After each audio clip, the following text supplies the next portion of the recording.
Hello everyone and welcome to another video, and we are finally back, boys. I got them done. Here we are. So I won't stall any longer because, to be honest, I'm 2 weeks late with this video. So if you like this video, please give it a like and subscribe if you haven't already. I would really appreciate it. Also, major spoilers for all of Skullduggery Pleasant, and let's get on with the video. So, first of all, I'm drawing Anton Shutter. Oh my god, finally a video about him. The people who haven't watched the previous videos are not going to get that, but here's my self-promo, go watch them. I've done all the other original Deadmen, so you should totally check all those videos out, please. Anyway, Anton, let's talk about Anton. So, for all the non-Skullduggery fans in the audience, which I mean, there probably won't be many, if any, but if you are, hi, nice to see you. You're very welcome.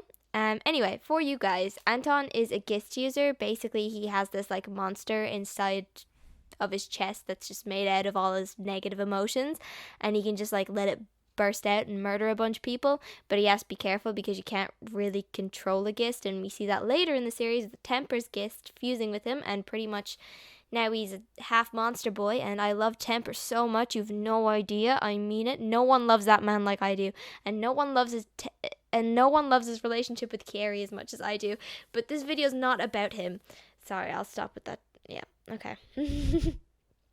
But yeah, Anton is a gist user, and he meditates to control it. Also, because he's a gist user, everyone's terrified of him, and Hopeless dubs him as the scary one because of it. Anton runs the Midnight Hotel. It's a hotel that basically teleports around the world by receding into the ground and then growing somewhere new, like a plant. This doesn't really affect anyone inside the hotel. Actually, it doesn't affect them at all. It just feels like nothing's happening, and the next thing you've gone from being in Australia to America. I don't know, Ireland to China to France to Germany. But yeah, so the hotel is mainly for outcasts, and he takes in criminals too. Basically, it's open to everyone and anyone. And he promises to protect anyone that enters. However, if you harm another guest, regardless of who's at fault, so if they pissed you off and you socked them in the jaw, well, you're out on your ass, and he'll protect basically whoever he sees as the victim of the situation, even if you're the victim having to listen to their yapping. You did punch them in the face. So, basically. Also, he speaks French for some reason. This one makes more sense than Dexter to me for some reason. I think it's just because Dexter's just fucking stupid. That's mean. He's not, but he is. You know what I mean? I don't think he could solve a basic maths problem if I put one in front of him. I think we'd get to multiplication and then he couldn't do it anymore. I think he could do addition and subtraction, and then I'd put a multiplication problem in front of him and he'd be like, yeah, I can't.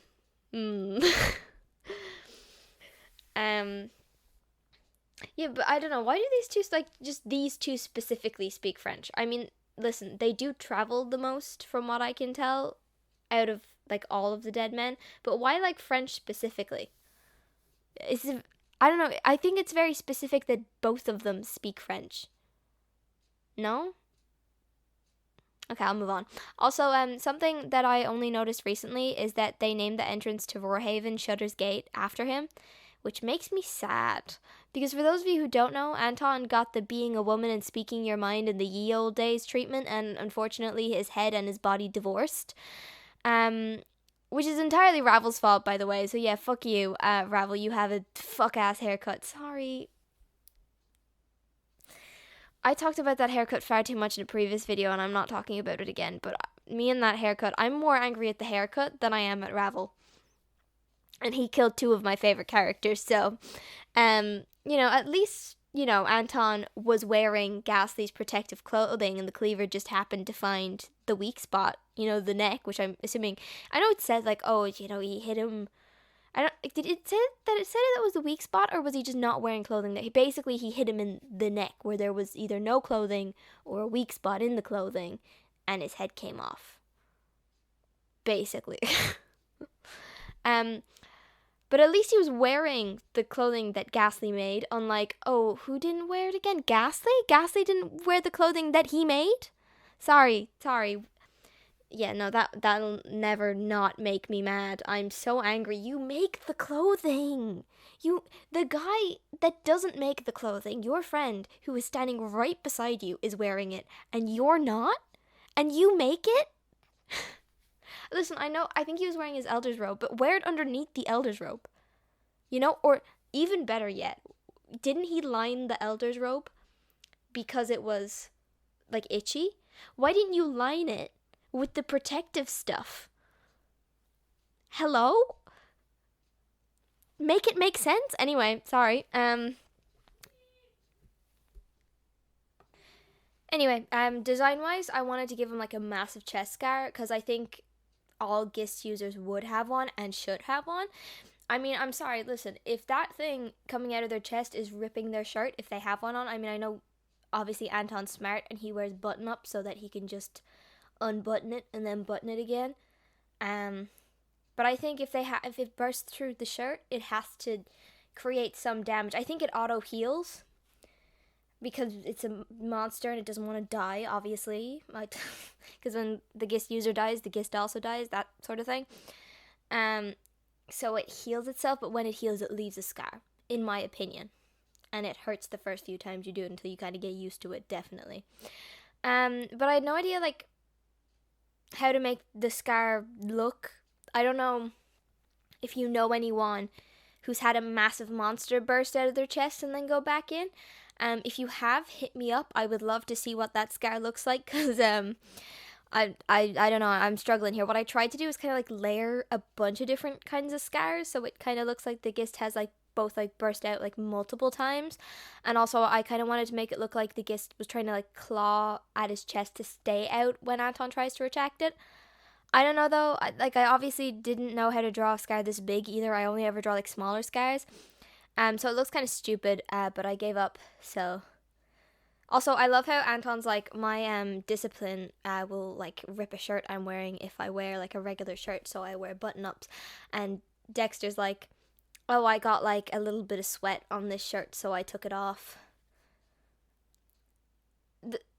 No, I can't wear this perfectly fine shirt. It has a bit of sweat on it. Are you kidding me? Yes, I have to walk around shirtless. Sorry. I'm putting him in every single video about this. I'm sorry. I like that guy too much.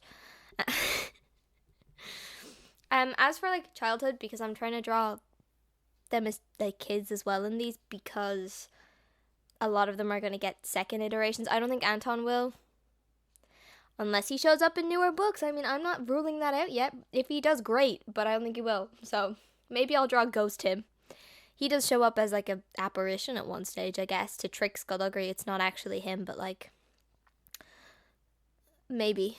I don't know. Anyway, so yeah, as for childhood, I kind of had like nothing, like maybe something that would give him a reason to be so protective of like his friends and also like have like sympathy or empathy even towards outcasts. Although, like, as I said in my first Deadmen video, I think they were all in some way outcasts based on like the snippets of backstory we've gotten so far, and also what mentally sane person except Ghastly for some reason, although I'm not sure since he didn't even wear his own protective clothing, would join a suicide squad. Oh yeah, I probably should have like said this earlier. The Deadmen, for people who don't know, are a group of, it's always 7 people. But basically, originally 7 people who volunteered for a suicide mission, and they all came back alive. So then, I guess probably Meritorious, but I don't know who, was like, yo, you wanna do that full time until the end of the war? And they were like, okay, why not? Basically. I guess like you could say that the reason he has empathy towards these people is because he's been alienated so much because so many people are scared of him, but I don't know. Anyway, Anton really, does care about his friends, obviously, but if you read the books, be prepared to hear him like just tear into them. Just as an example, like they have to crawl through this like tiny gap at one stage, and Saracen's nervous about it. I can't even remember why they had to do this. I just remember the scene because I remember reading it and being like, okay, Anton. Like Saracen's nervous about it, and Valkyrie like asks him if he's claustrophobic too, because she is claustrophobic, and Anton says, no, he's just fat. Just so everyone who's not into the series knows, Saracen's not fat. He's just like put on weight after the war, like dad bod it worse, because he's not fighting for his life on a daily basis anymore. But if you don't read into the fact that he's actually not that fat, and you just read the dialogue of the other characters, you really would assume that he's put on a lot of weight because of how they talk about it. Like, he's like running he's running for his life away from a vampire with Dexter at one stage, and Dexter turns to him and says, "You need exercise," because they've been running for a while and he's out of breath. Listen, read the books. Read the books. You'll get it when you read the books. I'm not faulting any of them. I think it's hilarious, but sometimes you feel a little bit bad. Having said that, though, he is also, like, Anton is also the one to change the tradition of, like, socking any new dead men in the face when they join the group. And he changes it to giving the new member a hug instead. Now, he probably did that because he wasn't about to punch a 15-year-old girl in the face, but it would have been really funny if he had. Like, could you imagine? Like, sorry, them's the rules, gotta punch you as hard as physically. It is mentioned that they punch them as hard as possible in the face too, so could you imagine? Also because, like, I'm 90% sure that rule was only made up so that they could punch Larrikin in the face, since he was the only member to, like, join, assumably after the rule was made, since all the dead men joined at the same time, bar him. Like, he was the first one to join that wasn't an original dead man, is what I'm saying. And also because he was, like, joining and leaving multiple times because he started out as, like, just a substitute. And to perfectly segue, we are now drawing him next. So Larrikin Feather, a part-time Suicide Squad member and full-time Annoy Anton Shudderer. I hope... Yeah, anyway. So Larrikin first subbed in for Erskine Ravel when he was kidnapped, I think, and then Skullduggery when he became Lord Vile. That might be the other way around, but I think I'm right. When Lord Vile attacked the Deadmen in Denmark? Was it in Denmark? Hold on. It was in Denmark.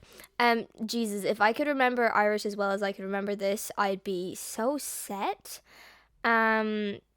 Anyway, but yeah, when he did attack them in Denmark, Larrikin was, like, very badly injured, and some people, like, theorized that Skullduggery was angry about being replaced, you know, as if all his friends didn't think he was dead at that point. Anyway, then he replaced Ravel again, which is when the Anton's birthday incident happened, and I will get to that in a minute. And then after that, he would permanently join the Deadmen after Hopeless presumably died, although I will say, according to the Grimoire, Larrikin subbed for Hopeless at some point before Hopeless. Like, while I was researching for this video, it said that he also subbed for Hopeless at some point before Hopeless died, while he was busy with other commitments.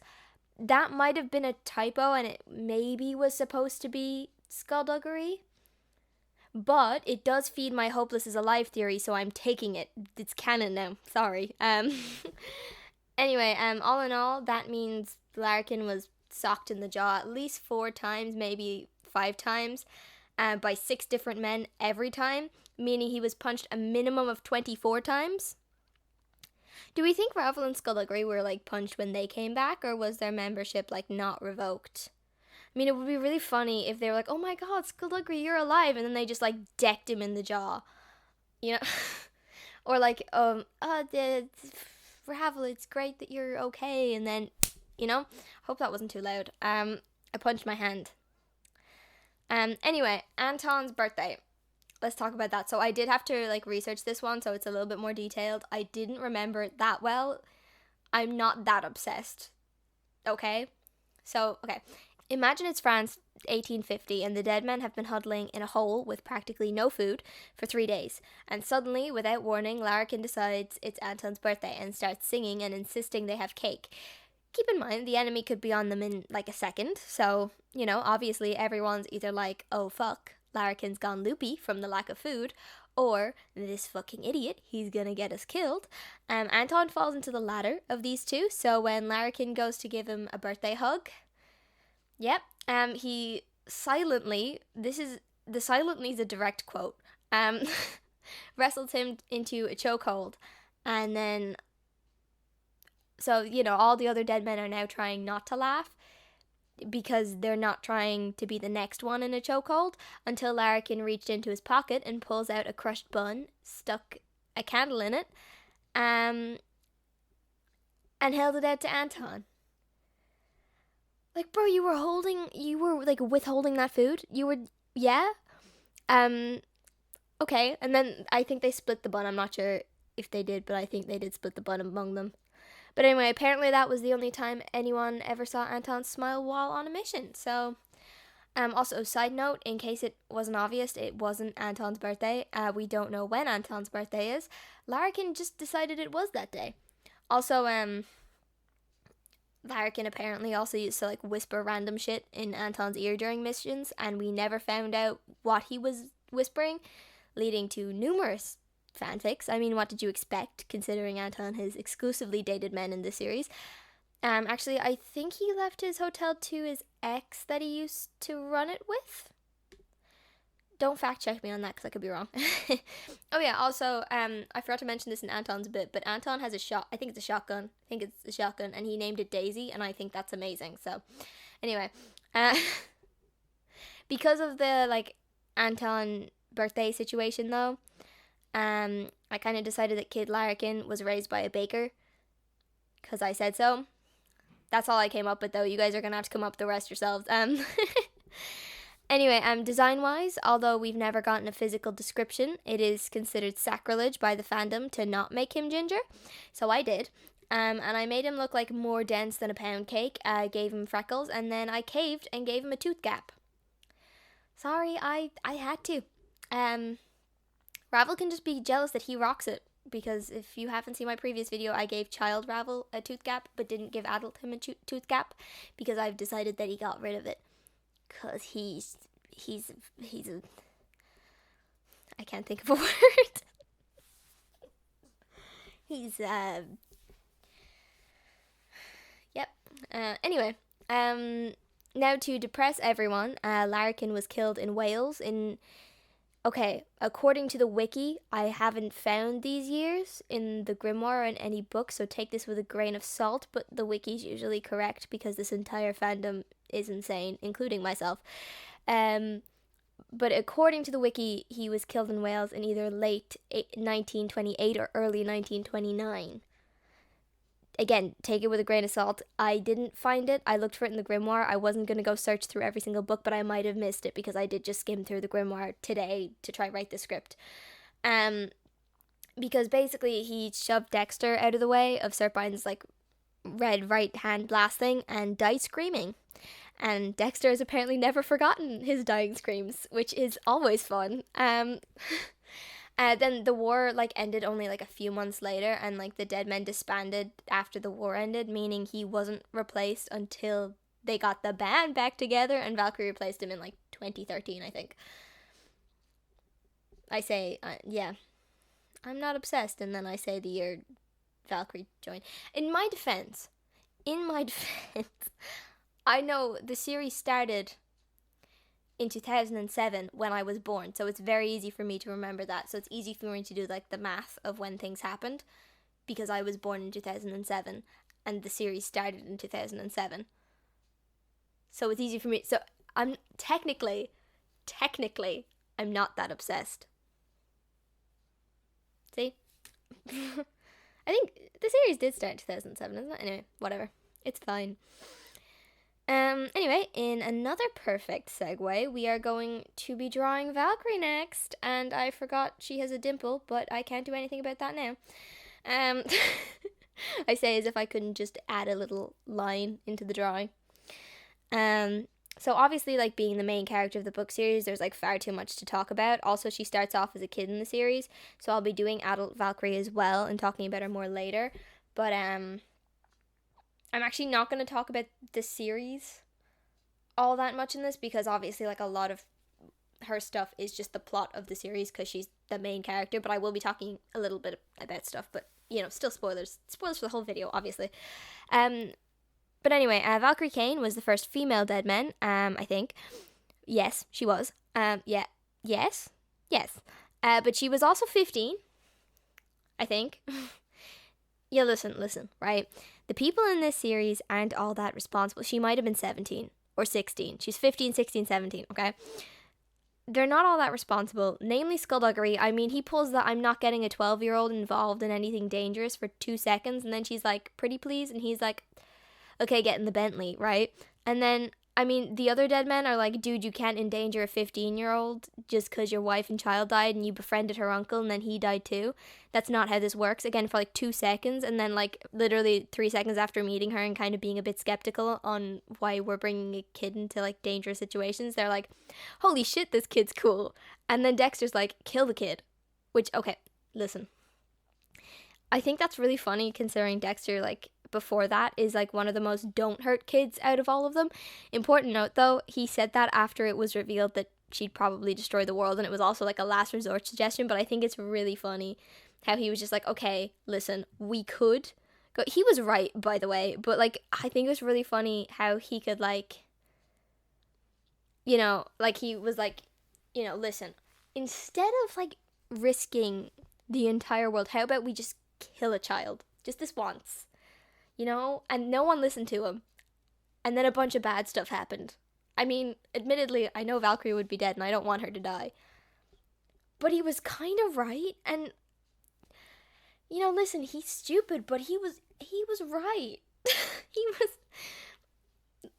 I'm just saying, I'm not saying we should have killed Valkyrie. I'm just saying he wasn't wrong in saying what he said as a last resort option. But I do think it's really funny that he said that, and then I think it was a book later, he like met back up with Valkyrie and like gave her a hug and stuff, and it was like, Dexter, you were talking about killing her like literally a year ago max. I don't even think it was a year ago, I think it was a few months ago. Again, he didn't know her as well. He had just kind of met her twice, I think, and also it was a last resort situation type thing. But I just do think it's really funny. I also think it's really funny how when like Darkez hugged him, she was like, you know, I could snap his back right now. I could kill him. And then, of course, because it's Dexter, we have to... listen, the main source of fan service in this entire thing is Dexter Vex. I hope you realize this. But I think it's really funny how... because his muscles have to get a mention. It's like his tightly bound muscles would be for nothing. I think that's what she says. It's really funny. To me. Not funny to everyone, but it's funny to me. I'm going to cut half of this stuff out. Anyway, Valkyrie is, like, stubborn, and she, like, often ignores strangers. Like, she's very sarcastic too, and like sharp-tongued. That's a direct quote from her uncle. Because of this, like, sometimes she comes off as like rude, sometimes even when she doesn't mean to. Like, I think when she meets Melissa for the first time, Melissa ends up being like her girlfriend, for those of you who don't know. Even like the first time she meets her, she's like, I'm rude, I am rude. And I was like, okay, Valkyrie, calm down. But at least she warned her. She also adopts like Skullduggery's habit of like joking in life or death situations, which, you know, isn't always a good thing. Like, it isn't a good thing because obviously like it angers the people who are trying to kill her sometimes. But the main thing that I want to talk about, I think his name's Lilt. It was one of the villains, and he was supposed to come off as like really scary. People know the one I'm talking about, the one that like he controlled Skullduggery for a bit. It was like he was supposed to come off as scary, and he did sometimes. But Valkyrie just made fun of him so much that he wasn't scary anymore. That was like, when it came into phase 2, that was one of the biggest problems I had with like the series. Because when she was like a kid, it was like, yeah, she'd make fun of them, but then she'd start fighting them, and like you'd realize how much stronger they were. But then later on in the series, obviously she's much better at fighting, and she knows how to use her surroundings to her advantage. Physical differences are still a thing, and I'll get into that later, but like, she knows how to fight really well and use like her weight to her advantage and all. So like, they're not, when it comes to confrontation, yeah, they're more evenly matched is what I'm saying. Like, it's not that she has to like, you know, it's not that she's thinking, how do I get out of here? It's more she's thinking, how do I defeat this person? So like, she has more of a chance. So that stake is taken down a bit already, which would be fine. Like, they're still obviously dangerous, and then now that she's not thinking about getting out alive and she's actually thinking about defeating them, you're like, okay, there's danger here because she's not going to put her life, you know, above defeating this person, you know, because she's an adult now. But she just she's just like brutally making fun of this man, and it's like you just feel. I felt bad for him. Do you know how like bad it is when I feel bad for someone that's supposed to make me scared? Anyway, um, now if I went like over all of her teenage years, I'd be telling you the entire plot of the first 9 books. So instead, I'm going to talk about how she's written, and specifically like how the female characters in this series are written. Because if there's one thing I think a lot of people, especially like girls that grew up reading Skullduggery Pleasant, like appreciate, it's like how realistically the women are written, which is surprising considering the author's a man. Like, there's no pretending that, like, in the series that women are on, like, an even playing field with men when it comes to, like, physical strength. Obviously, because magic is, like, not real, he's able to be like, oh, yeah, they're on, like, a level playing field when it comes to magic. But he's never pretended that they are physically, right? And I'm sure you're thinking, oh, no, like, this is not good. But no, trust me. Like many like women in the series, first of all, rely more on their magic because of the physical imbalance. So because of that, a lot of them are like more proficient in magic because they're focusing more on that than their physical strength. And then when Valkyrie gets trained by Tanith, who's a woman, instead of like training her like to try overpower the people she fights, she tells her to pretty much kick them between the legs and run. And I think Valkyrie's like, what if they're a girl? And Tanith's like, it works the exact same. Do you want me to show you? But, because, like, you know, she's, like, 12, 13, 14, and, like, also a girl. So, like, most people she fights, if not all people she fights, and I think all people she does fight are bigger and stronger than her. So Tanith, you know, is like, listen, hit them in a way that'll, like, stall them and get out of there, hon. And Tanith, who actually has a very physical magic discipline, like she's a wall walker, so she can like walk on ceilings and walls. She fights in like a very different style to, let's say, because I'm obsessed with him, Dexter. Because like Dexter, like he's proficient in he's an energy thrower and he's very proficient in it. But I think based on how he fights, he definitely prefers hand-to-hand combat, like street fighting. He kind of does street fighting, to be honest. And when it comes to it, he fights quite close up, you know, like he fights very physical strength heavy, whereas Tanith keeps her distance, like when possible, and like she's more willing to fight dirty in a life-threatening situation. Like she will throw dirt in your eyes, feck it. And if you were to like read her fight scenes or like Valkyrie's fight scenes, you'll notice they make use of like weight.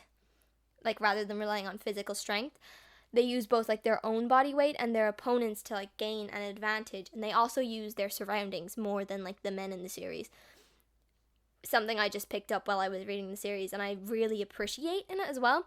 And Skullduggery knows this, which is why like he's kind of like, he's really, when it comes to like her with other people, he's kind of weary. For a good reason. A lot of the people in the series are quite sketchy, but for like usually whenever she mentions getting training from a woman, he's like good, because he's not a woman and he's never fought as a woman, so he doesn't know how to fight as a woman. And who's gonna know how to fight most effectively as a woman? A woman, duh. Like I really appreciate how the fight scenes with women are written in this series, basically. Like, it makes the whole thing feel more realistic, and it's not done in a way where it feels, like, forced. It's done naturally, where you don't really realize it until you, like, read it, you know what I mean? And it is, like, genuinely empowering, rather than, whoa, she bet him in an arm wrestle, she's so strong, empowering, because it's fine, but it's not realistic to what would actually happen. Like, there are a lot of scenes where it's shown that men have the physical advantage. However, you'll see, like, again, I'm going to use Dexter as an example, sorry guys, when he's pit up against someone much bigger than him, I forgot the fella's name, but he is at one stage, he just gets shit beaten out of him. I'm going to be so honest. Like, he is in a lot more trouble than when Tanith gets pit up against someone who's much bigger than her, because she's used to it, and he's not. Do you know what I mean? Like, he's used to being on a fairly level playing field physically with someone. And yeah, he's smart enough to know this guy's bigger than me. Punching him in the face is not going to work. But at the same time, he's in deeper shit than Tanith would be in that situation. And yeah, I hate like seeing one of my favorite characters get the shit beaten out of him. But I do like how it's consistent that that's what he specifically struggles with. Different characters struggle with different things in the series, and like it's kept consistent. So I do like that. Like Valkyrie consistently doesn't rely on physical strength, although she's like buff as hell, and like as an adult, her fighting style still like mixes skullduggeries and Taniths. Add the training of Code Quell again. But she never focuses on just brute force, if that makes sense. Unless she's like desperate and she's just like, I don't know what I'm doing, so I'm just gonna throw a bunch of punches and hope that works. And sometimes it does, and sometimes it doesn't. And again, like, she's not scared about fighting a little bit dirty for survival. If you have to bite or kick or whatever, do that. If you to live, yeah. But like, it's not a surprise that she's not that like against fighting dirty, considering Skullduggery and Tanith were two of her main mentors, you know. Also, side note, is Valkyrie scared of penguins, or was that a joke? I feel like she mentioned she's specifically scared of falling into a penguin enclosure. Why penguins? Are tigers not scarier? I think it was a joke, but you know. I also like, listen, I love how she actually does feel like a teenage girl when you're reading it. Like, the thing she says, you're like, yeah, I relate to that. Like, she's an actual teenage girl, because it was so easy for me to relate to her, like, from the beginning. And can I just say, having a crush on both China and Dexter was so real. But, like, neither of them were treated weirdly. Do you know what I mean? Like, it was just a teenage girl having an older crush. You know? Which, I don't care who you are. I don't care who's watching this video. If you've been a teenager and haven't had an older crush on someone, you're not a person, unless you're aromantic or asexual or both. But if you haven't been obsessed with an older person, usually a celebrity, but you know, I see you with those 200 pictures of Mads Mikkelsen on your phone. Oh, and is that David Tennant? Dr. House? I don't know who plays Dr. House, but I'm just going to say Dr. House because my friend's obsessed with him. Hugh Dancy, Eric Bogosian. Oh, you thought you guys were safe. You thought you were far away from that. Nope. Helena Bonham Carter? I feel like I never say her name right. Helena or Helena? I don't know. I have a crush on her. Any of those, any doctor in Doctor Who. Do you know what? Any doctor in Doctor Who. You're not safe either. Benedict Cumberbatch, Scarlett Johansson, Elizabeth Olsen. One of those has to be right. Come on, one of those has to be right. I'm trying to think who else. Michael Sheen? I don't know. That's not one that I see a lot of people having a crush on, but I guess I'll include him. That guy that plays Lucifer? You thought you were safe. The guy that plays the Sandman? You thought you were safe. What, I'm trying to think of obscure media that most people wouldn't think of. Literally, I'm gonna say any rock star. If you have any rock star, either most of them are above the age that you should be liking. Okay? Like, as a 15-year-old, can I date Helena Bonham Carter or Emmy Rossum? Specifically in the Phantom of the Opera. Again, I don't know if I'm saying her name right. I don't watch interviews. That's my problem. I rarely do. I watch some of like the game ones. Like, I watched Interview with the Vampire, and then I decided to watch their like Jenga one where they said Jenga even though they're not supposed to say Jenga in it. And I like those ones, but I can't watch like actual interviews usually. So I don't know like how to pronounce any actors' names. Anyway, I just realized that I've now been talking for over 35 minutes, so I'm going to leave this here. Tanith will definitely be in my next one, and like maybe Luke and Serpine, I'm not sure. I might do like a second version of someone else. Wait, does Dexter's team in the Maleficent 7 count as the Deadmen? Because if they do, I'm going to have to do them as well, but I don't think they do. I'll check that, but I'm 90% sure they don't. But like 2 Deadmen are in it, I guess. If you want me to do that, I can. I have no problem drawing Frightening Jones. I love Frightening Jones. I love the Monster Hunters too. I have no problem drawing them. I love them so much. And I love Aurora Jane. You do not understand how much I love Aurora Jane. Where is she gone? We will never know, but I love her so much. Anyway, if you enjoyed, please like and subscribe. I'd really appreciate it, and I'll see you in the next one. Bye-bye.